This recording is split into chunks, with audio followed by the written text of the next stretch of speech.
Hello நண்பர்களே, இப்பொழுது நம்ம சோப்பு தண்டங்கீரையை பற்றி நம்ம பார்க்க போகிறோம். அந்த பொரியல் எப்படி பண்ணுறதுன்ட்டு. அதுக்கு 2 வெங்காயம் 3 பச்சை மிளகாய் எடுத்து வச்சுருக்கேன். தண்டங்கீரை நல்லா க்ளீன் பண்ணி பொடிசாக நறுக்கி வச்சாச்சு. மிளகாய் வெங்காயம்லாம் நறுக்கி வச்சுருக்கு. கொஞ்சம் அதுக்கு தேவையான கொஞ்சம் தேங்காயும் திருவி எடுத்து வச்சுருக்கேன். அடுத்து ஒரு பொரிக்கஞ்சட்டியை அடுப்பில் வச்சுருக்கு. அடுப்பில் வச்சு எண்ணெய் ஊற்றியாச்சு. இப்போது கடுகு போட்டாச்சு, கருவேப்பிலை போட்டாச்சு, பச்சை மிளகாய் போட்டாச்சு,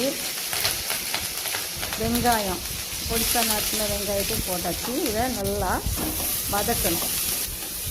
நல்லா வதக்கின பிறகு நல்லா வதங்கி வந்தாச்சு. இப்போ இது கூட சுத்தம் பண்ணி வச்சுருக்க கீரை சேர்க்கணும். கீரை சேர்த்தாச்சு. கீரையை நல்லா கிண்டி விடணும். தண்ணி சேர்க்கக்கூடாது. அந்த கீரையில் இருக்க தண்ணியிலேயே அது வெந்து வரணும். அப்போ தான் கீரை டேஸ்ட்டாக இருக்கும். கீரை பாருங்கள் நல்லா வெந்து வருது. நல்லா கிண்டி விடணும். அப்போ தான் அதுக்கு டேஸ்ட்டே வரும். எல்லா கீரையும் நல்லா வெந்தாயிட்டு இப்போ இதுக்கு தேவையான 2 ஜீரகம் போட்டால் தான் நல்லா வாசமாக இருக்கும். போட்டாச்சு. தேவையான அளவு உப்பும் போட்டாச்சு.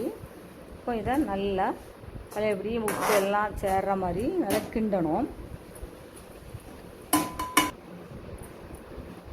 இப்போ தேங்காய் எடுத்து வச்சுருக்க தேங்காயை போட்டாச்சு. தேங்காயும் போட்டு இப்போ நல்லா கிண்டிகிட்டு இருக்கோம். கீரை நல்லா வெந்தாச்சு. வெந்த பிறகு தான் தேங்காயை போடணும். அதனால் போட்டாச்சு. கீரை வெந்தாச்சு பாருங்கள். அப்படியே நல்லா வெந்தாயிட்டு கீரை பொரியல் ரெடி ஆகிட்டு பாருங்கள்.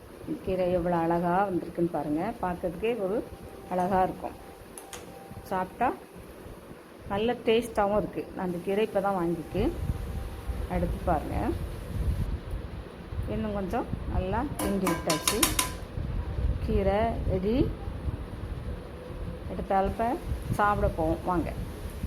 இது சோறு போட்டாச்சு. தட்டில் பருப்பு குழம்பு, கீரை பொரியல், முருங்கைக்காய் கூட்டு.